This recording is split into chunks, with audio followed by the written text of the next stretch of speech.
नमस्कार, स्वागत है। आज हम करेंगे पृथ्वीराज रासो के रेवा तट की कथा का सार और इसके साथ साथ इसकी काव्यगत विशेषताएं, जिसमें भाव पक्ष और कला पक्ष की महत्वपूर्ण बातों को जानेंगे। तो आइए देखते हैं। देखिए, रेवा तट में यानी रेवा तट जो समय है या इसका जो सर्ग है पृथ्वीराज रासो का, इसमें पृथ्वीराज ने रेवा नदी के तट पर जो भयानक युद्ध हुआ था, किसके बीच में हुआ था? शहाबुद्दीन मोहम्मद गोरी के साथ किसका हुआ था? पृथ्वीराज चौहान का हुआ था। उस युद्ध का वर्णन इसमें किया गया है। पृथ्वीराज रासो में कुल 69 सर्ग हैं। रेवा तट समय पृथ्वीराज रासो का 27वां समय या सर्ग है। समय यहाँ किसके लिए प्रयोग किया गया है? सर्ग के लिए। इसमें दिल्ली के महान राजा पृथ्वीराज चौहान तथा शहाबुद्दीन गोरी के रेवा तट पर होने वाले संघर्ष का वर्णन है। जब शहाबुद्दीन को अपने गुप्तचरों के द्वारा ज्ञात होता है कि पृथ्वीराज चौहान रेवा, जिसको रेवा किसको कहा गया है, कौन सी नदी की बात है? तो नर्मदा का नाम क्या है? रेवा है इसमें। तो रेवा तट के समीप वन आखेट यानी शिकार में रत है, लगा हुआ है। तो वह अपनी सेना के साथ पृथ्वीराज पर आक्रमण कर देता है, परंतु पृथ्वीराज चौहान शीघ्र ही मोर्चा संभाल लेते हैं और उसकी सेना को छिन्न भिन्न करके उसे बंदी बना लेते हैं। अतः स्पष्ट है कि प्रस्तुत सर्ग में युद्ध का वर्णन है।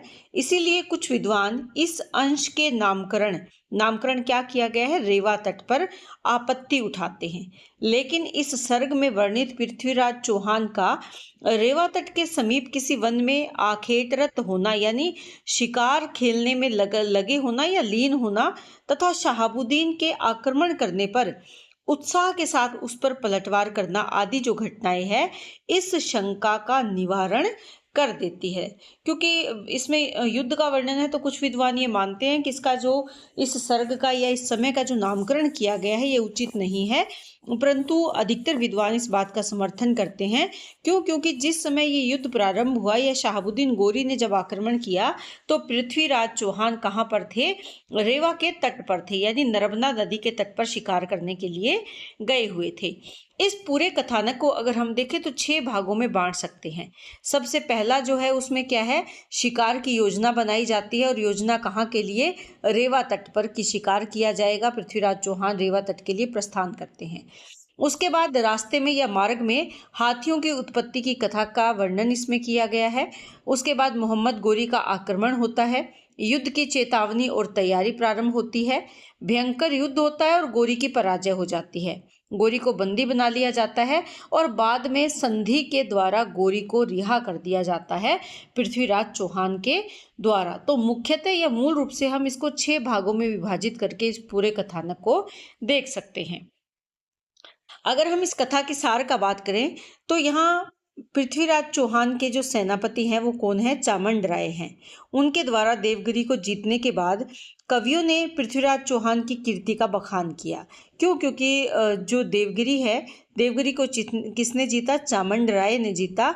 और वो जो चामंड राय हैं ये पृथ्वीराज चौहान की सेना में मुख्य सेनापति के तौर पर है या मुख्य पद पर ये विराजमान है। इसीलिए पृथ्वीराज के कवि जो हैं उन्होंने पृथ्वीराज की कीर्ति का बखान किया।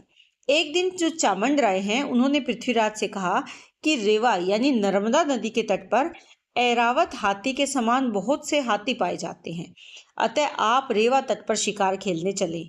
तभी पृथ्वीराज चौहान ने कवि चंद से पूछा कि ये देवताओं के वाहन क्या है? हाथी है, ये पृथ्वी पर कैसे आ गए?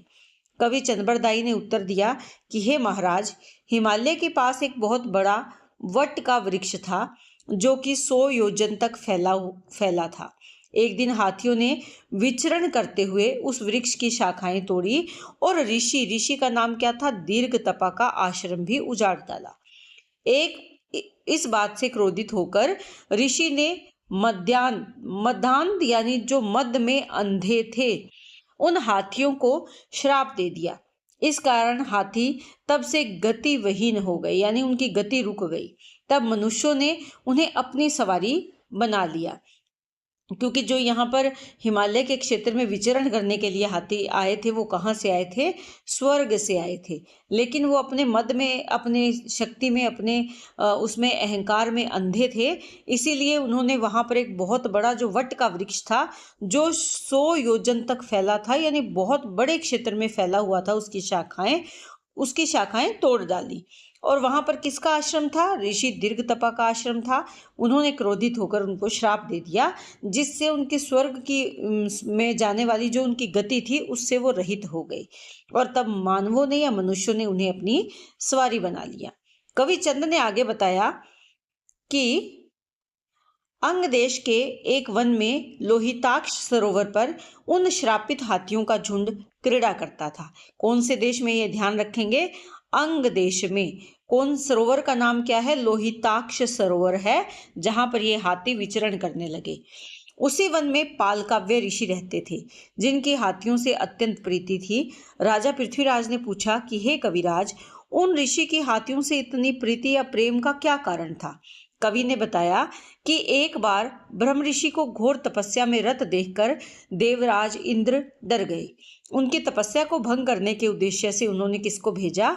रंभा, जो कि स्वर्ग देव लोक की अप्सरा थी, उसको ऋषि के पास भेजा। ऋषि ने क्रोधित होकर रंभा को हथिनी होने का श्राप दे दिया। एक दिन सोते हुए एक मुनि का वीर्यपात हो गया, जिसे हथिनी ने खा लिया और पाल काव्य मुनि का उससे जन्म हुआ। पाल काव्य मुनि इसी कारण हाथियों से प्रीति रखते हैं। तो पाल काव्य जो मुनि है उनको किसने जन्म दिया, ये आप जरूर ध्यान में रखें। तो उन्हें अप्सरा जो रंभा है उनकी कोख से उनका जन्म हुआ है।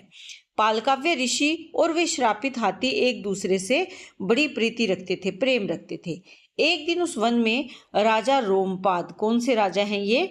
रोमपाद शिकार खेलने के लिए आए और उन्होंने हाथियों को पकड़कर चंपापुरी में वो ले गए। कौन सी नगरी में भी ध्यान में रखना है कि राजा रोमपाद हाथियों को पकड़कर कहाँ ले गए? चंपापुरी में।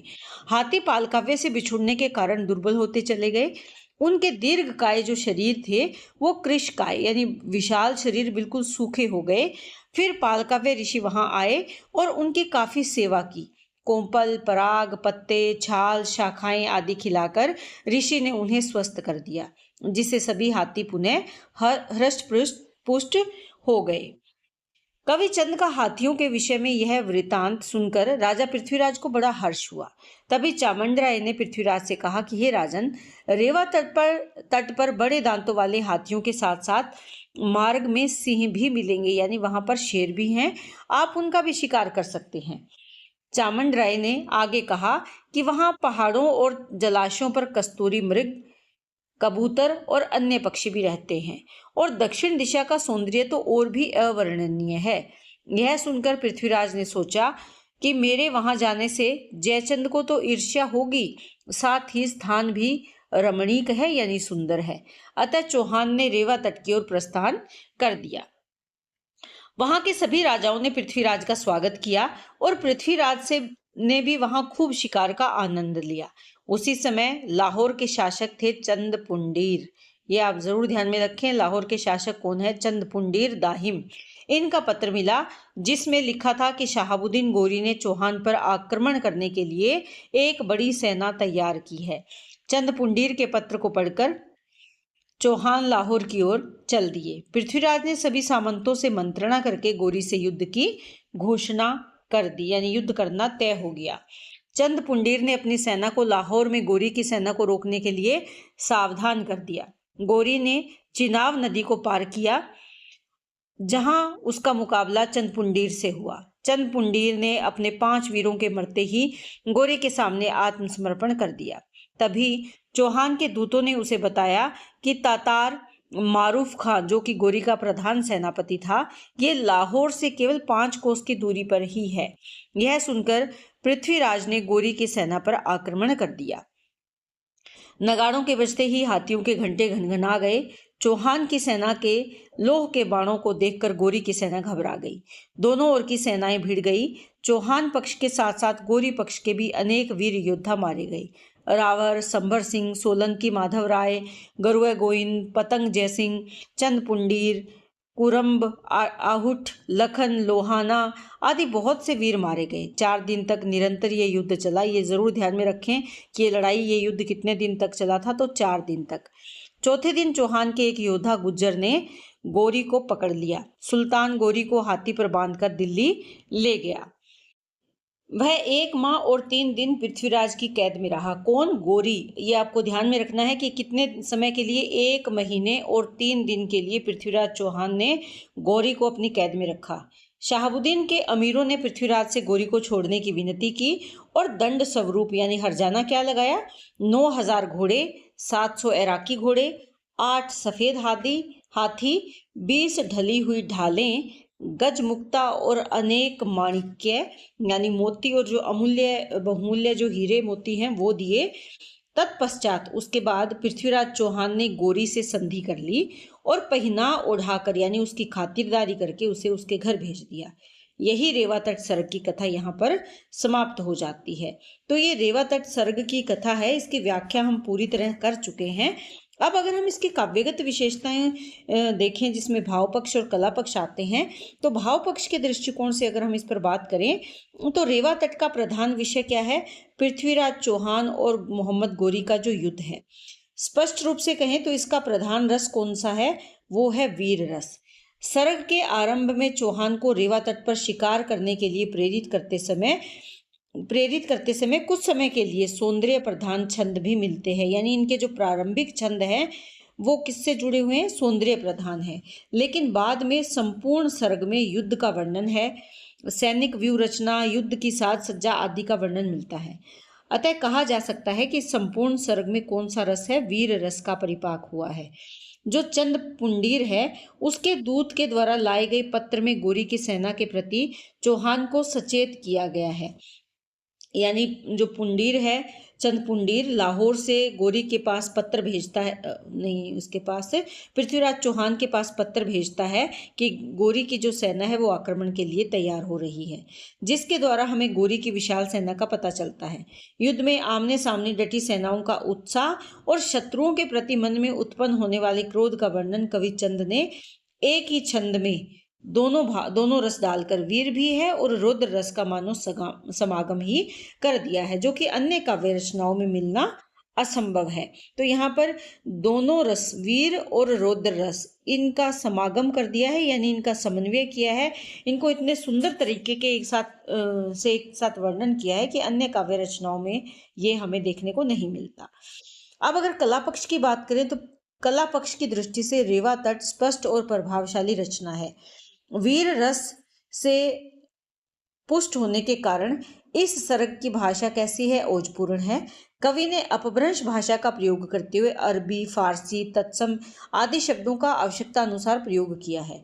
कवि चंद्रबरदाई ने अपने रासो ग्रंथ में छंद योजना के अंतर्गत छंदों की बाढ़ ही ला दी है, यानी अनेक छंदों का प्रयोग किया है, जिसमें दूहा, जिसको दोहा भी कहा गया है, छप्पे, भुजंगी, साटक, कुंडलिया, कंठशोभा, मोतीदाम, रसवला आदि प्राचीन छंदों के प्रयोग से काव्य में विशिष्टता लाने का सफल प्रयास किया है। इस सर्ग में अगर देखें तो कला पक्ष की दृष्टि से ये बहुत ही वैभवपूर्ण सर्ग कहा जा सकता है। कवि ने प्रसंगों के अनुकूल विविध छंदों, रसों, अलंकारों आदि का प्रयोग करके पृथ्वीराज रासों को श्रेष्ठ काव्य रचना बनाने का सफलतम प्रयास किया है। तो इसके साथ ये कला पक्ष और भाव पक्ष के बारे में आपको थोड़ा पता होना चाहिए, आप इसे ज़रूर ध्यान से करें। तो उम्मीद करती हूँ कि व्याख्या आपको बहुत अच्छे से समझ में आई है, जो हमने इस रेवा तट की संपूर्ण व्याख्या की है। और ये प्रश्न भी आपको जो सार रूप में मैंने दिया है वो भी आपको अच्छे से समझ में आया होगा। अगर आपने व्याख्या की है तो सार आप खुद ही आसानी से लिख सकते हैं, लेकिन इस सार को पढ़कर भी आप जान सकते हैं कि हमने व्याख्या में किन किन राजाओं की चर्चा की थी, क्या क्या घटनाक्रम वहाँ पर घटित हुआ है। तो बहुत बहुत धन्यवाद। इसी तरह चैनल से जुड़े रहें।